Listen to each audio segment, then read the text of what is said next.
পরবর্তীটা যাব, এটা দেখেন যে ভাষা বুঝতেছি না, তখন আমরা মাউসে রাইট ক্লিক করে ট্রান্সলেট করে নেব। ট্রান্সলেট করলে দেখেন যে রেজিস্টার অপশন এখানে দিয়ে দিছে, রেজিস্টার। দেন আবারও এই যে এখানে দেখেন সাইন আপ উইথ ইমেল, আমরা সবসময় ইমেলের মাধ্যমে সাইন আপ করবো।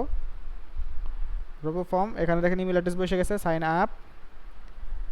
তো সাইন আপ দেওয়ার পরে আমাদের দেখেন কোড পাঠাবে একটা মেইলে, তো আমরা কোডের জন্য একটু বসবো।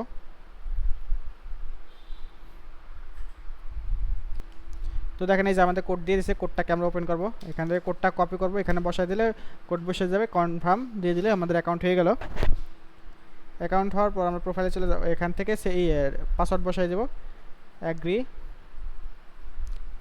দেন এখান থেকে আমরা সরাসরি যে ম্যানেজ পার্সোনাল ইনফরমেশন এখানে ক্লিক করে দেব। দেন আগে আমরা লোগোটা আপলোড দেবো এখানে, অ্যাগ্রি।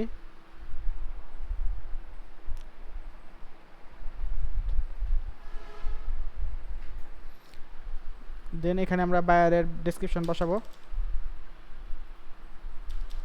ডেসক্রিপশন কপি করে বসাই দিলাম, বায়ারের লিঙ্কগুলো কপি করে বসাই দেবো, দেন সেভ। দেখেন আমাদের কাজ শেষ। প্রোফাইল থেকে এখন লাইভ লিঙ্ক নেব, প্রোফাইল থেকে লাইভ লিঙ্কটা কপি করে বসাই দেবো।